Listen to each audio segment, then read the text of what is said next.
Did you have a good weekend? Yeah.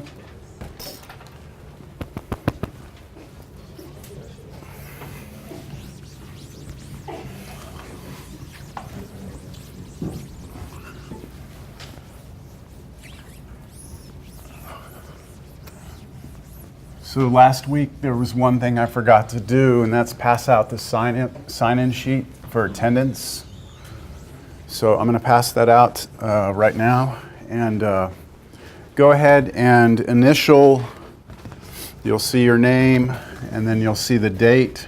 So initial for last Wednesday, and initial for today.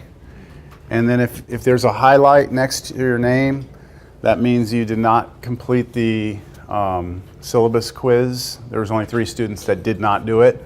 You have to do that online. So that means you need to just speak with me, and that's it. Questions on that? Okay, we'll start it over here. I'll try and remember to pass that out every day. See how that goes. I'm going to close this door if you don't mind. All right, so how did the homework go? Any issues? No? Okay. All right, well, let's just pick up where we left off. We didn't quite finish 1.3. So I believe I gave you the entire assignment for 1.3. I sent it in an email, but there were a few problems that you may have had some issues with, so we'll cover that right now. So just as a reminder, last week we were talking about limits of a function, and we were looking at limits graphically. So if we plotted a function, we could start talking about what the limit is from the left and from the right, and this was the more precise definition of the limit. And I just want to point out some important words here within this definition. So it says if we have a function f of x that is defined near some point A, then we will write lim x approaches A of the function f of x equals L. So that's the notation we used in class last time. And remember, I did the x approaches A below the limit, like that. All right, so that's the notation we used. So what this is saying is that as our x value gets closer and closer to A, this function's value is equal to L? No. It's saying that this function's value gets close to L. So it's a little confusing because we're going to say it equals L, but that doesn't mean that at A, the function is equal to L. It's saying that as we get near A, the function gets near or close to L. All right? So that's our notation. So we have this arbitrarily close idea, and we talked about what does close mean and all that. But y'all clear on that? Any questions? Okay. So now what we're going to do is we're going to do an example that's a little bit backwards from what we did before. Before, what I was doing was giving you a picture and asking you to figure out the limits. Now I'm going to give you some conditions of a function and ask you to graph it. All right? So that's this right here. So I'd like for us to sketch an example of a function with the following properties. So all 7 of these properties have to be met within your picture. Now everybody's picture is going to look somewhat different, but we should all have these same properties within our picture. All right? So let's just start looking at these one by one. So the first condition is that as we approach -2 on our function, it should be approaching -3. All right? That's the first condition. So let me draw my graph here. I'm just going to draw an arbitrary xy axis here. So the first condition is saying that as x approaches -2, so when I'm about, let's say here, -2, as I approach that x coordinate, my function's value should be approaching 3. So 3 would be 1, 2, 3 units up. And so what should I do? How can I draw that in my picture? Do I know what's happening at -2? Ignore all this, okay? Just number one, if that's all you're looking at. Do I actually know what's happening at -2? I do not. What I know is that as I approach it, I'm approaching 3, right? So that means from the left or from the right, I'm approaching 3. So, see, we have -2 there. The notation there is limit x approaches -2.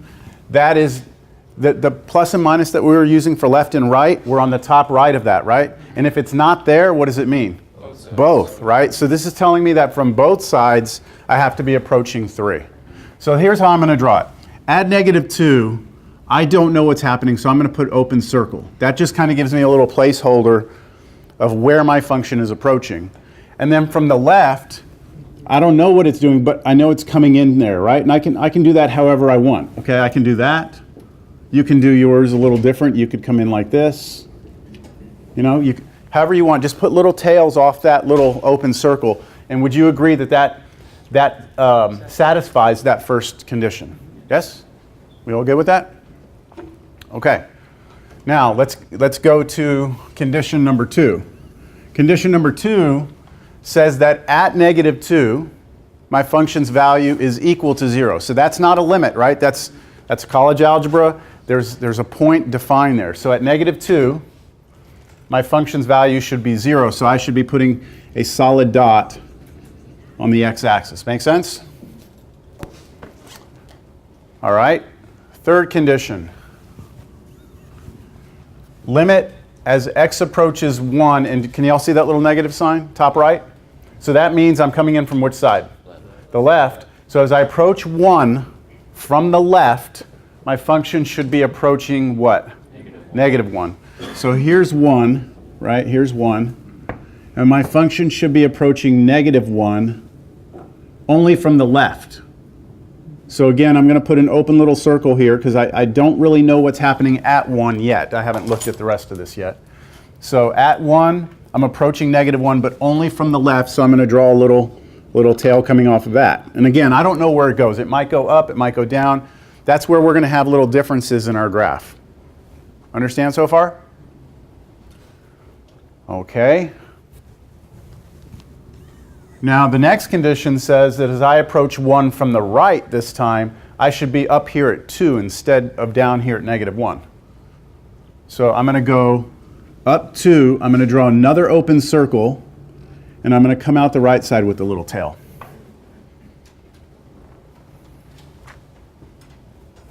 We all good with this? Now, condition 4 is telling me exactly what's happening at 1, right? So at 1, the value of the function is 2. So I'm going to go and do what? I'm going to fill in that little circle, right? Because that was 2 units up. So I actually have that little circle is filled in. Okay. All right, next condition. As x approaches 4, from the left, my function should be headed towards infinity, which is up, right? So 1, let's say, here's 2, here's 3, here's 4. So as I'm approaching 4 from the left side, my function needs to take off to infinity, right? So what I'm going to do is I'm going to draw a dotted line. That's going to almost act like, well, it is going to be like a vertical asymptote, like from rational functions in college algebra. And my function is going to go like this as I approach it. So as I approach 4 from the left, my function is headed towards infinity. And again, notice I just kind of left this dangling off the edge here because I'm not quite sure what I'm going to do with that yet. Okay? We still good? Okay, now this next condition says that as I approach 4 from the right this time, my function is headed towards 0, which is the x-axis, isn't it? So as I come in from the right side, my function's not doing this. It's headed towards 0. So I'm going to put an open circle here because I don't know what's happening at 4. And then I'm coming in like this. We good? Coming in from the right, headed towards 0. And then last condition, f of 4 is undefined, which means at 4, I'm not going to have a dot. There's nothing. There's nothing at 4. So I'm just going to leave it just like this. And let me see, was that all the conditions? Yeah, that was it. Okay, so this, what I have drawn here, satisfies all the conditions. But I think we could all argue that this is not really, this doesn't really look like a function because it's all these little pieces. So what I'm going to do now is I'm going to just connect my pieces together. And what I'll do is I'll start over here on the left side. I had that little tail, right? I can do whatever I want with that now because all the conditions are met, right? So I can make my function go like that, put a little arrow. Fine, that's what it's doing. That's what I decided it's doing. As long as I pass the vertical line test, it's a function, right? What you can't do is come and curl it back on itself and then fail the vertical line test, right? So that would be okay. How about this little tail here? What should I do with this? Bring it down, connect it to this little tail, right? So however I want to do this, I can. Again, just make sure we don't violate the vertical line test. So that would be satisfactory. And then what about over here? This little region in here. What should we do? I guess just send them. I've got this little tail here, right? Where should I go with it? Probably connect it to there, right? Now I could decide to go like that and then come back up and maybe tweak that a little bit. See, you see what I mean by everyone's going to have kind of a different picture? Filling in these little gaps, it's kind of up to you how you fill that in. And then to the right, this one, take it wherever you want. So I'm just going to take it up like that. So that would be an example. See, this is an example of a function. Your example is different than mine. Everyone's got a different example so long as we all meet the criteria. We good? All right. So on your homework, I believe there's a few problems like that where they give you conditions and then you go try and draw the picture. All right. We're ready to move on to 1.4. There is a sign-in sheet going around. I know some of you came in a little late. There's a sign-in sheet going around, and if your name is highlighted, just talk to me after class. That has to do with the syllabus confirmation quiz that was not completed. Speaking of quiz, I would anticipate, normally I would not warn you about a quiz, but I can pretty much guarantee a quiz next class, beginning of class. So just be ready for that. And it'll cover everything that we have done up to what we complete today. So I'm not saying the quiz will be completely comprehensive, but that's the material it would come from, maybe 1 or 2 questions. All right, so 1.4 is calculating limits. So this 1.3, the section before, was really just to get us familiar with the idea of a limit graphically. But really when we deal with limits in calculus, a lot of the limits we deal with, we don't deal with the graphs. We deal with them algebraically. So somebody gives us the function, f of x equals whatever, and then asks us to find the limit. And so we have to do it without an actual graph. And so this is where we start to run into some algebra issues. Okay, so this is where you start to get tested on your ability to do algebra. So I thought I'd give you a real quick example of kind of what the difference is between college algebra and calculus algebra. All right, and this is just a very simple explanation here. I want you to try and factor something for me real quick. All right. So I hope you recognize that right away and you know what to do with that. So what does that turn into if I'm asking you to factor that? What does that factor to be? X plus 2x minus 2. And you could actually switch those around, right? The order doesn't matter. And that's college algebra. Okay? Now, another problem. Factor x minus 2.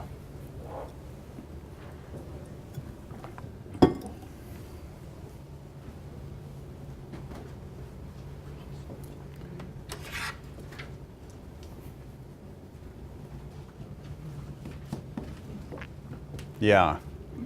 So, I mean, most of us would look at that and be like, okay, well, there's really nothing to factor, right? In fact, that's actually one of these factors right here, right? And we would have said here, we're done, right? We're satisfied with that? Yeah? Okay. But we could factor that. If we needed to, we could actually factor that more. So let me show you what I could factor this to be. I could do a difference of squares again. Okay? So look at this. Square root of x plus root 2 minus root 2. Okay, so let's just take a step back here. When we did difference of squares, the formula says that you need to have something squared minus something squared, right? And then it becomes x. X was actually the square root of this, wasn't it? And then the 2 was the square root of the 4. Over here, if I'm asked to factor this, and if I use difference of squares again, I don't see that there's something squared unless I squint my eyes hard enough. If I squint my eyes hard enough, I realize that x is actually the square root of x squared, right? And that 2 is actually the square root of 2 squared. So do y'all see that this is a legitimate factoring? I mean, you could FOIL that out yourself and verify that it comes back to this. So this is what I mean by the difference between college algebra, and calculus algebra, is that this should be not something that you knew to do, maybe. The first time you see it, you're like, oh, okay. But now you know, and so all these little things are going to pop up where it's like, oh yeah, we could do that if we wanted to, couldn't we? And so it makes the algebra just a completely different level than what we've done before. So, all right? Kind of fun, huh?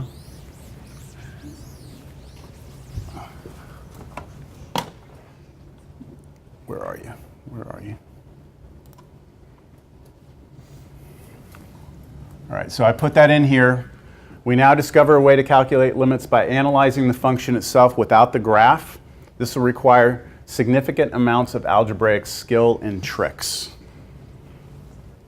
So we're going to start with the limit laws, and then we're going to start doing a bunch of problems. In the past, what I've done is I've worked out a bunch of the even problems out of the book for this section. But unfortunately, well, the homework solution videos, I cover almost all the evens. I mean, like I almost do every problem in the section. So I'm not going to do problems out of this book. I actually went and found some problems from a different book, and we're going to do those problems instead. All right? So let's start with the limit laws.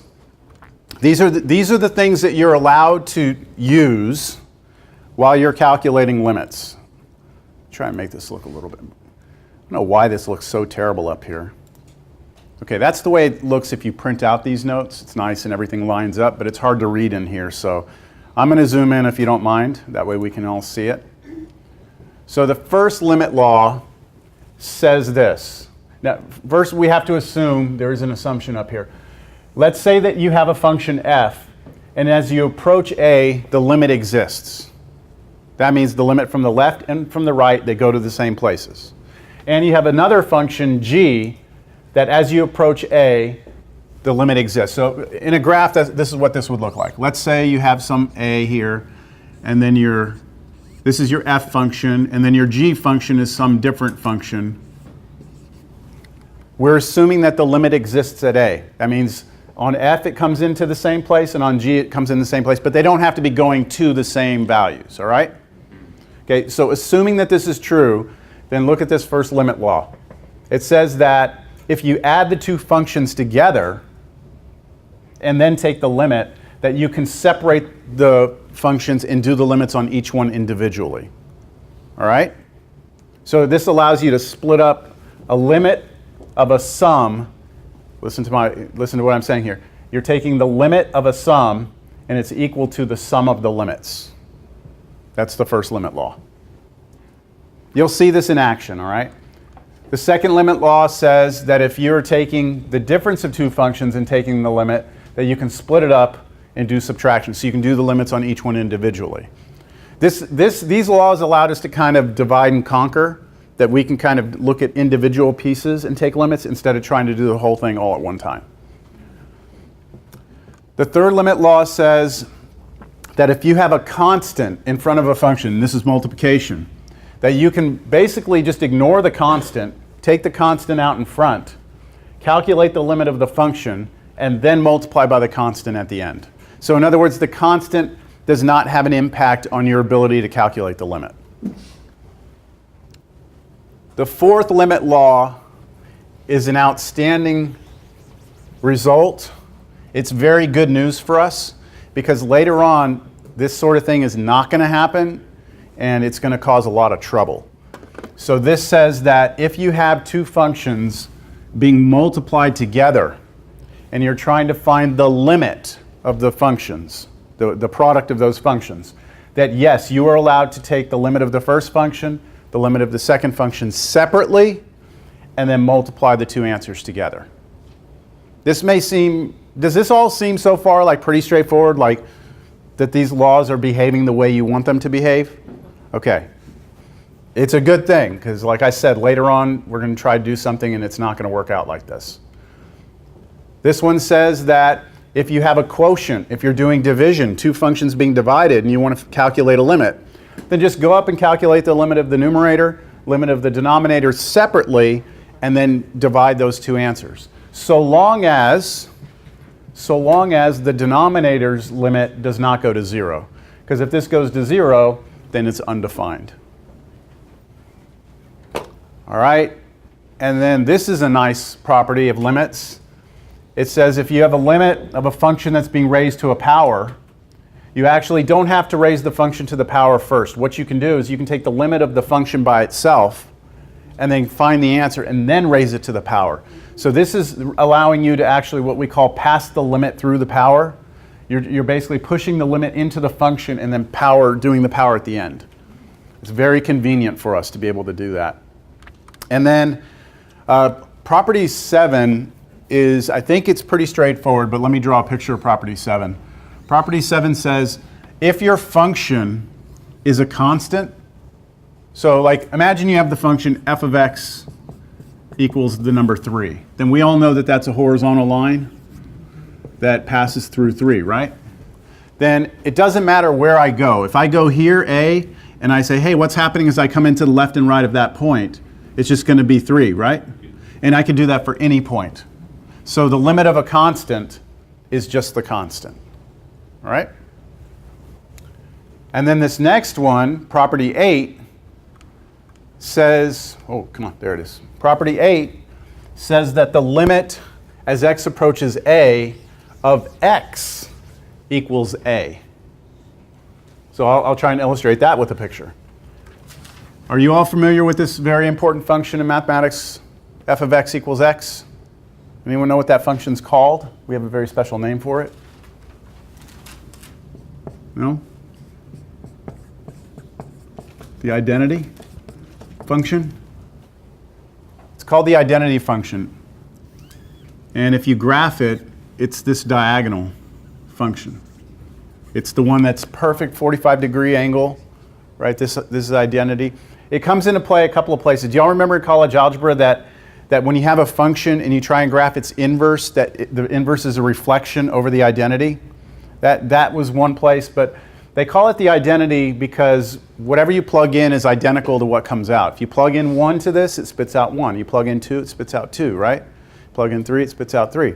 So if we go to some value A, how high is that point? It's A, isn't it? So if I approach from the left or from the right, where is it going to head? Where are we heading? If I approach A from the left or from the right, what's the y value headed towards? A. So that's what that's saying. The limit as x approaches A of that identity function is A. Okay? And this one just says, hey, this works for any power function. So if you have like x squared, x cubed, x to the 5th, x to any power, then your answer is just this number that you're headed towards to that power. Also works for square roots. As x approaches a of the square root of x, you just get square root of a. Again, you'll see all this in action. I hate giving formulas before we do examples, but there's so many of them. Let's just knock them out. Okay, 11 is another really good formula. It says if you've got a limit as x approaches a of some root function, so you have a root and then you have a function underneath it, that you can actually pass the limit, again, into the root, figure out what this is, and then once you find that answer, just take that root. So that makes it really nice for us in terms of the mechanics behind it. We can just pass the limit inside. All right. That's it for the limit laws. Then we have what's called the direct substitution property. So before we begin, let us define a function's implied domain. So given a function, have y'all heard the word implied domain before? No? You've heard domain, I know that. Implied domain is the set of values which may be plugged into the function without causing the function to be undefined. So when someone writes this function down, like if someone were to write this function down on the board, there is an obvious domain for this function. You cannot plug in anything you want into that. There are certain values of x that are not allowed, right? And in a college algebra class, you would be asked to find the domain, right? Now, there's no difference between a domain and an implied domain, except that when we say implied domain, I'm trying to think of how I can say this. Implied means I don't need to write it down. It's understood that there is a domain to this. So I don't need to tell you that this is the domain of that function. It's implied. You should know that. So when we say, from now on, when we say implied domain, just understand that that is the domain, but we're not going to go do all the work for it. You just need to know like what things can and can't go in there without me actually explicitly stating what the domain is, right? Okay, so for this one, I can't plug in 4, can I? Because I'll get division by 0. And this is a root, so I can't have a negative under there. So I need to have that both my x's stay greater than or equal to 0. This looks like, oh yeah, x must be greater than or equal to 0, and I need to make sure that x cannot be 4. So this would be the implied domain. Why is that important? Because what I'm about to do right now. If someone says, what's the limit on this one as x approaches 4 of that function, then can you use the limit laws and can you use this property I'm about to show you? Well, is 4 in the implied domain? It is not in the implied domain. So the rules I'm showing you are going to, the rule I'm about to show you would fail, okay? All right, so let me show you the direct substitution property. Okay, the direct substitution property says that if the function you're looking at is a polynomial, y'all know what polynomial functions look like? Like x to the 4th power plus, right? They're all like, they have nice integer powers of, that's a polynomial function. So if f is a polynomial function, or if it's any rational function, rational functions are polynomials divided by polynomials. So if you have a polynomial function, or a rational function, or a trig function, or an exponential function, or a logarithmic function, that pretty much covers everything that you studied in college algebra and pre-cal, right? If you have any of those functions, then as long as a is in the implied domain, so as long as the number that we're about to take the limit of, right, as we approach it, as long as that number a is in the implied domain, then the limit is just what?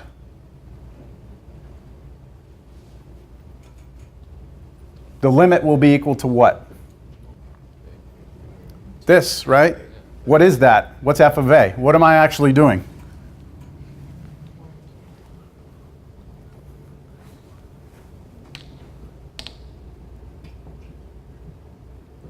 I'm just taking the number I'm headed towards, right? And I'm just plugging it into the function, which means there's no problems. So let me take this for example. If I take this polynomial and I say the limit as x approaches 1, the first thing you would do is you would ask yourself, is 1 in the implied domain of this? Okay, is it? Well, are there any numbers I can't plug in here? No, I can plug anything I want into a polynomial, right? There's no division by 0, there's no roots. I'm free to plug any number I want in here. This substitution property says, well, if 1 is in the implied domain, then your answer is just plugging 1 in here. There's no work to be done. You just plug 1 in. And what would we get if we plugged 1 in here? Should get 9, right? We get 1 to the, that's 1 plus 7 plus 1. So that would be 9, right? There's no work. Y'all see what I'm saying? Let me give you another example. Let's say we had limit x approaches 3 of x plus 1 over x plus 2. And let's go x squared plus 1 on top. All right, so look at this. This is a function, right? This is the f of x right there. Is that function a polynomial, rational function, trig function, exponential, or log function? Yes, it's a rational function. Okay, so now the question becomes, is 3 in the implied domain? Well, what's the only number that I can't plug into this? I can't plug -2 into this, right? That the implied domain says that it's everything except -2. So since 3 is in the implied domain, my answer to this limit is just plugging 3 in. So 3 squared would be 9, plus 1 is 10, and then 3 plus 2 would be 5, and we would just get 2 here, right? There's no work. There's no work to be done. I can guarantee you that as long as this number is in the implied domain, that if I graph this,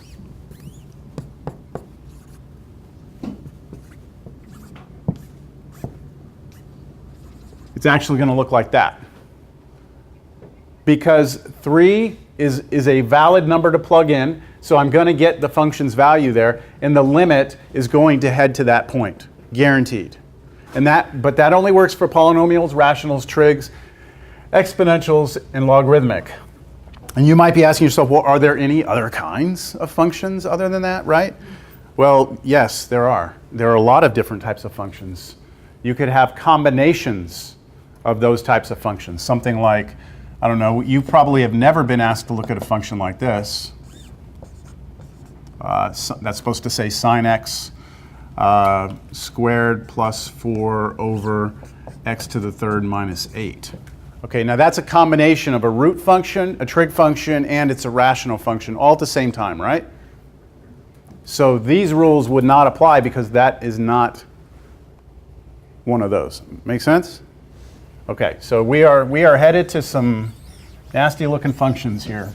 But if it's one of those, we're in business, okay? It's just direct substitution. The heck is this? I don't know what this is. I don't know why I have this here.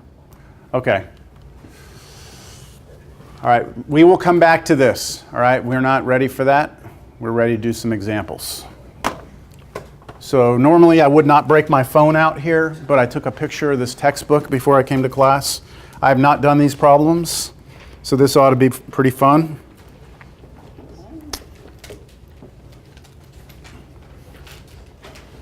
Here we go.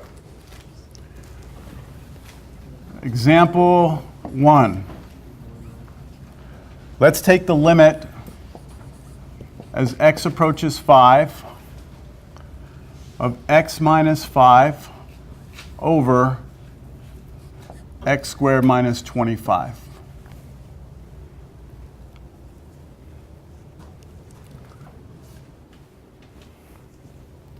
So you see that property I just showed you, direct substitution? That's a nice property, but 99.3% of the time, you are not going to have direct substitution. All right? Then this wouldn't be in a difficult class, all right? Because all you're doing is basically what you did in college algebra. You're just plugging a number in. We're more interested in what's happening as we approach numbers that are not in the implied domain, like this one. This is a rational function, isn't it? Yep. Okay. We're trying to approach 5. 5 is not in the implied domain. Because if I try and plug 5 in right now, let's just try direct substitution. So what I like to do when I'm trying direct substitution is draw an arrow to the side, and that's just telling me I'm going to try direct substitution and see what I get. So what do I get on top? If I just try plug in 5, 0 on top, and what do I get on the bottom? 0. And this was what I told you in the very beginning. We were going to be trying to attack something like this, right? This was that whole tangent line idea that I had shown you last class. Okay, so we definitely have a problem here. So I also like to say whenever I see something like that, and whenever you see 0 over 0, you should be thinking that this is very bad. Okay? This is bad. Your answer is not 0. Your answer is not bad. Your answer is not undefined. Your answer is does not exist. Your answer is going to require algebra. You must at this point employ some sort of algebra in the hopes that you can determine what this limit's going to be. All right, so is there any algebra that you see that is obvious to you at this point? Difference of squares in the denominator, right? So we are going to play with some algebra now.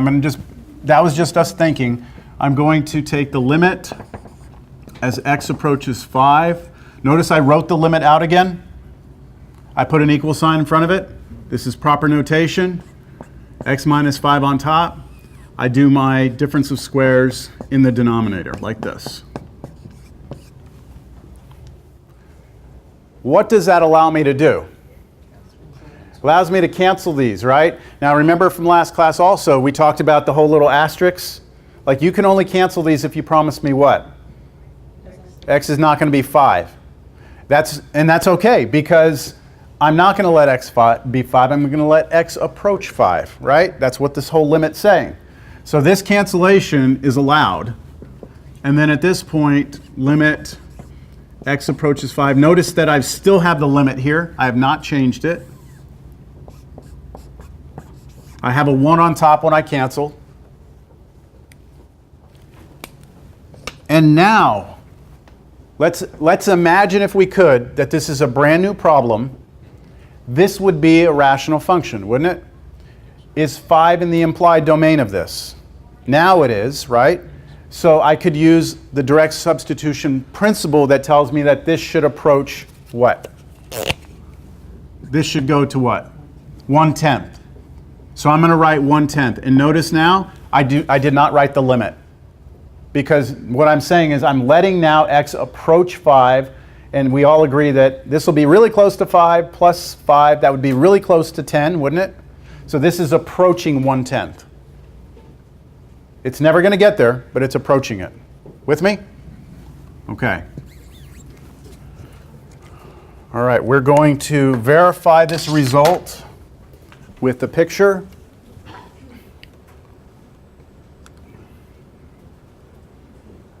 Maybe.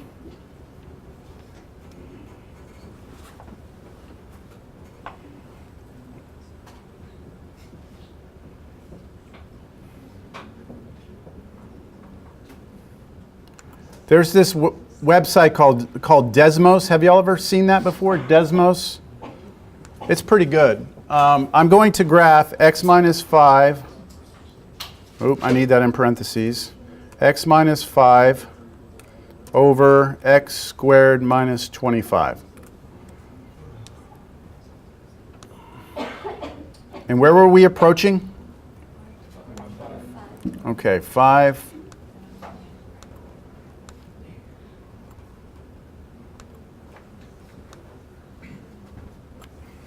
There we go. Yeah. Okay. So that, did y'all kind of see the graph of that? It looked like a rational function?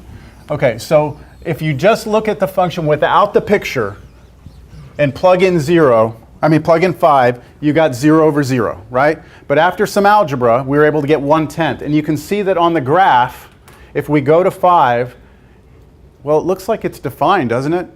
That's what I was telling you. You have to be careful with graphing calculators, even graphing utilities online, because there should actually be a hole here. There is a hole. Because at 5, this function is undefined. But as we come in from the left and from the right, the function is approaching 1/10. And bring this over here, this is 0.5. So 0.1, 0.2, 0.3, 0.4, 0.5. 0.1 is 1/10. So that is matching up to what we got algebraically. All right? Make sense? Okay. How are y'all feeling? Y'all all right? Okay, let's do another one.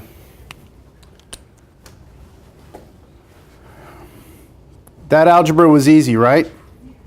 Can I say easy? Is that fair? Okay. All right, let's do this one. Example 2. Limit x approaches -5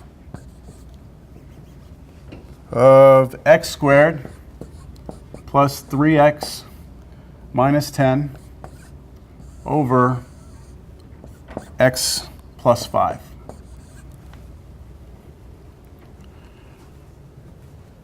So the first thing that we're going to do is we are going to try direct substitution to see what happens. I can already tell that it's not going to work because -5 is not in the implied domain, but let's just try it to see what sort of expression we get. So this is where I come in here with that arrow, and I say, all right, what happens? Well, let's do the bottom first because I think that's easier. -5 plus 5, that's 0. So I know I have 0 on the bottom. Let's see if I get 0 on the top. So -5 squared, right? -5 squared, 25, and then we'll have minus 15, right? Because it's -5. So 3 times -5, so minus 15 minus 10. Hey, that's giving me a 0 up there also, right? And when we see 0 over 0, we're thinking that this is bad, right? But more importantly than bad, I want you to also be thinking algebra.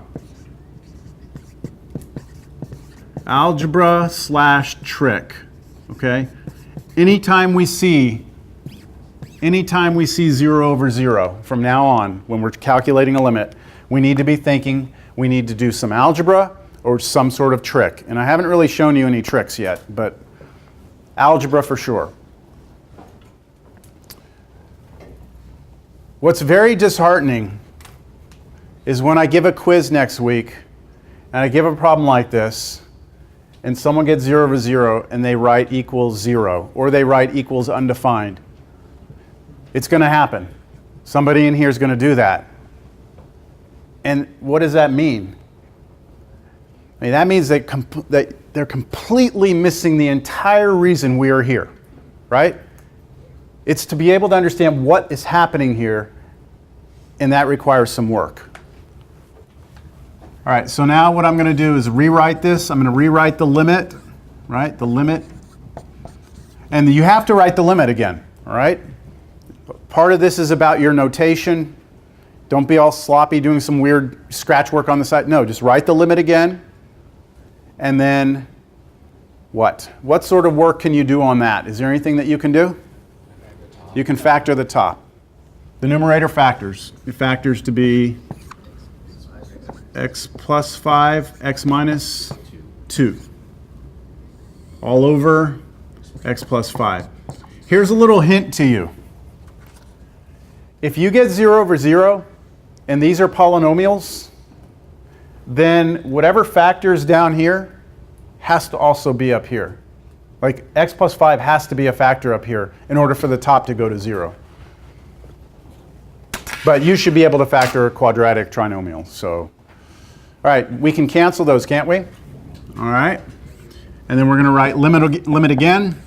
X approaches -5. And then I'm going to write x minus 2 again, right? Because everything else went away. I should technically put that in parentheses. So that if not, then what you could argue that you're going to take the limit as x goes to -5 and then subtract 2. But this is all of it together, all at one time. So what happens when I plug that in? -7. So did I write the limit again? No. There, -7.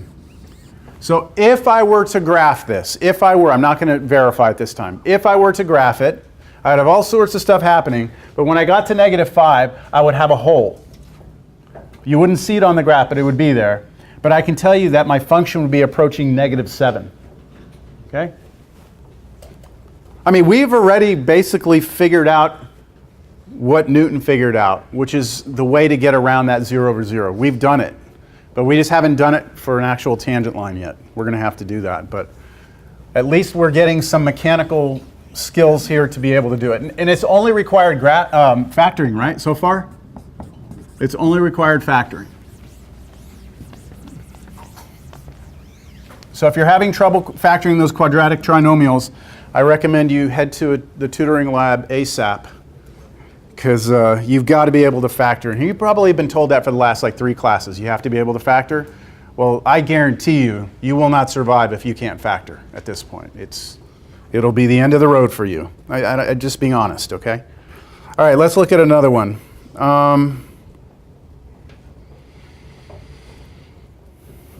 How about limit? Let's use some different variables. We've been using x approaches, right? But that variable is really what we call a dummy variable. We can use any letter we want. So how about limit as t goes to 0? And then how about we do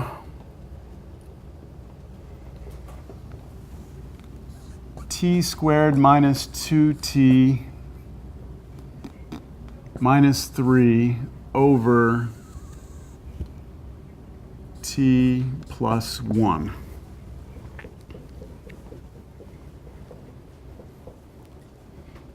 I'll let you think about that for a second. Okay, that's enough. What do you think?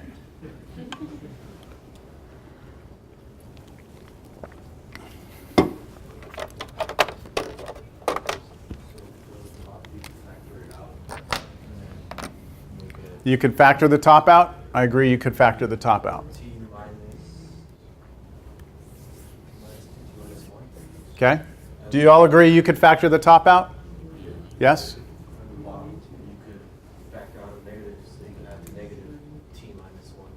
And we might be able to do that. We might. Now, I gave you this problem intentionally because I was hoping you would do that. I was hoping you would factor it. Because what I'm trying to show you in this problem is that you do not want to lose sight of what you're trying to do. The first thing you want to do is see whether or not you even have a problem. Remember I was drawing that arrow and we were getting 0 over 0 bad? Yeah. Do not assume that is going to happen. Because if that doesn't happen, you don't have a problem and you're done. There's no work necessary. So do we even have a problem here? So try and plug 0 into the top. What do you have? Negative 3. And plug 0 into the bottom. What do you have? 1. So look, 0 is in the implied domain.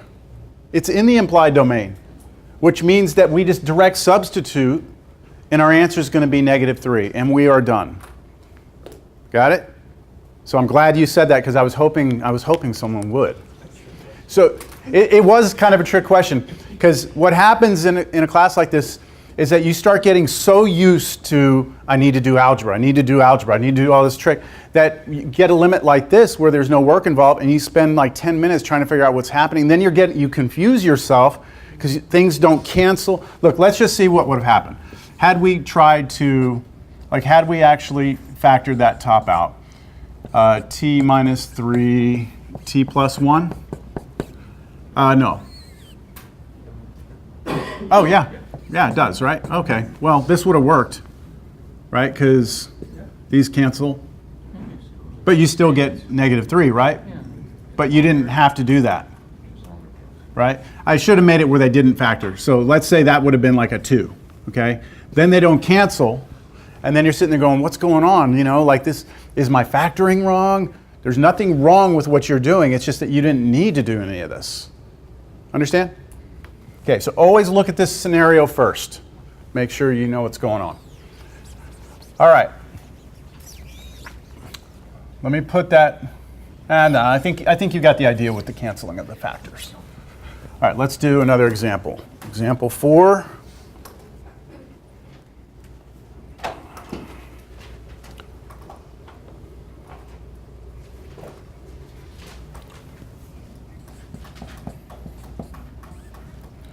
So what I'm trying to do with these examples is give you as much as I possibly can in terms of a variety of problems so that you have as much exposure to the different types of algebra scenarios you're going to run into. Did y'all hear what I said? Like, my homework solution video is roughly an hour long, and it's me doing all the problems there. That's because every problem's a little different. And I'm giving you a whole new set of problems here in class today, so that hopefully by the end you've got a good sample of about 40 to 50 problems that you can look at, because every one of them is going to be a little bit different. So let's see here. What do we got? Try the direct substitution. What happens if we let x approach 1? We get 1 over 1, so we get 0 on top, and on the bottom we get 0. This is bad. We're going to need some sort of algebra to take care of this. And this is the first time that we have seen something that we can't sit here and do any sort of factoring like our normal sort of factoring, like a trinomial. So the bad means algebra or a trick, right? Algebra or a trick. And when I say trick, I really don't mean like a magic trick. I just mean it's algebra that is not normal, I guess. You're going to do stuff that you wouldn't normally do. So let's see if anyone has some instinct here as to what to do with this.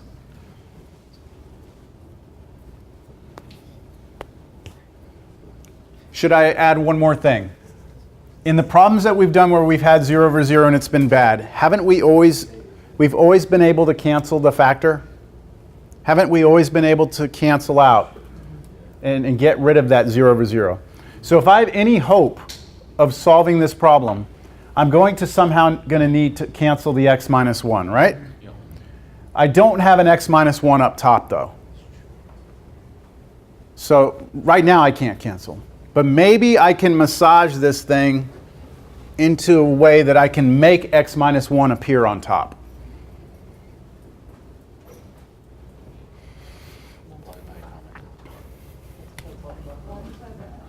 Multiply the top and bottom by x. You could do that, couldn't you? I like that. That's a good approach. Only issue I have with that is I would have an x on the bottom, but I think I could probably deal with that. Let's keep that as a back burner idea for right now. Okay? Yes. Because we came up with the same thing. What if we were to, instead of divide, multiply? So put x over, or 1 over x minus 1 times 1 over x minus 1. 1 over x. Like multiply this times itself? No. Like, because if you're dividing that equation on the bottom to flip it. Oh, flip it. Flip it. Oh, I see what you're saying. I think you're saying, and then take that and multiply it times. It'll still be Like that? Is that what you're saying? Yeah? It'll still be 1 over x minus 1, because 1 over 1 is 1. Yeah, this is the same as this. I agree with that. So if you were to plug in 1 now, you'll get 0 times 0. 0 times 0 is 0. You wouldn't get 0 times 0. You would get 0 times 1 over 0. 1 over 0 is not 0. 1 over 0 is infinity. We're going to see that. So if you did this, you're going to get something that looks like 0 times infinity. And that is, well, right now we're only dealing with 0 over 0, right? Later on we will deal with 0 times infinity, but we're not quite ready for this. Okay? So that's good. Okay, when I say tricks, all right, sometimes, well, I'll back up even further. Does everyone understand that in your life, y'all are all probably, at least 0 to 30 years old or 40 years old in here, right? Think about the history of mathematics, spanning thousands of years. And we're trying to take calculus and cram it into like 3 semesters, Cal 1, 2, and 3.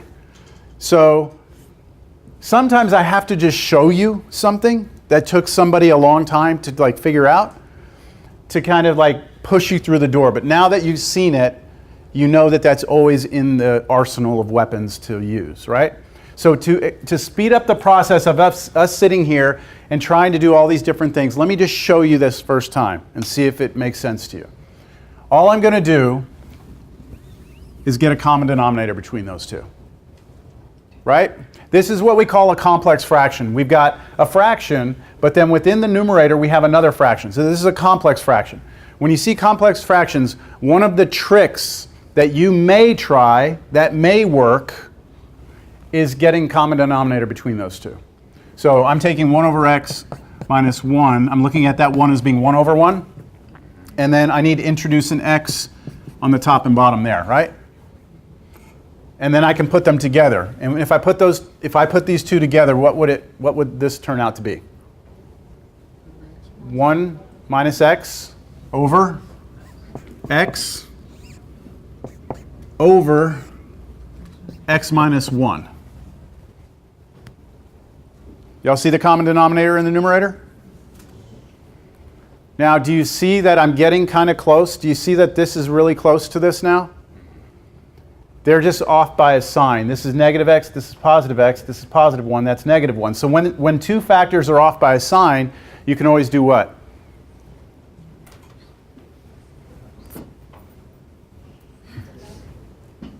Factor out a negative 1. So watch me do this. This is equal to the limit. Notice I'm writing the limit again. X approaches 1. In the numerator, I'm going to factor a negative 1 out. What happens when I factor a negative 1 out of this? I'm going to have minus 1 plus x. Do you all agree that negative 1 gets passed through and I get back to this? You following me? All over the x, right? That was their common denominator. Then all of that over x minus 1. Hey, do you think I accidentally made this bar right here longer than that bar? Do you think that was an accident or purposeful? It was purposeful, right? You'll need to understand that about fractions. If I write this down, 3 divided by 4 over 2. If I write that down right now, that is bad notation on my end. Because there is a big division bar and a small division bar here, and I'm not telling you which one it is. So this is either 3/4 divided by 2, which would be 3/8, or it's 3 divided by 4 over 2. What's 4 over 2? 2. 3 divided by 2, which is not 3/8. So this, you would not be able to tell me what the answer is. Unless I explicitly made one of the bars bigger, then you do 3/4 first, then you divide that by 2. Understand? Another thing about this, isn't 3/4 over 2 the same as 3 over 2 over 1? Isn't that the same? And isn't this 3/4 times 1/2? So division of two fractions is the same as taking the numerator and multiplying by the reciprocal. I'm going to use this all day long, all semester long. I'm going to be doing this. All right? So everyone's clear on this? I'm about to do it right now. No one has a question?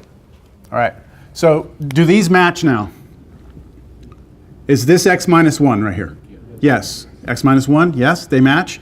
So what I'm going to do is I'm going to put that over 1, just like I put this 2 over 1. And then I'm going to rewrite it like this.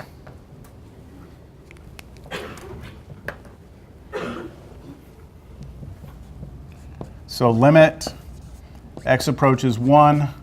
I have negative 1 times negative 1 plus x over x. And I'm going to multiply that by the reciprocal of the denominator, which is 1 over x minus 1.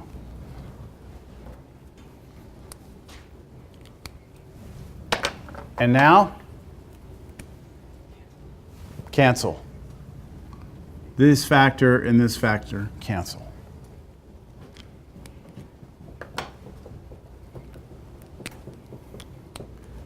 And this is equal to limit. Notice I'm still writing limit, right? Still writing the limit. What do I have left up on the numerator? Just a negative 1. And what do I have in the denominator?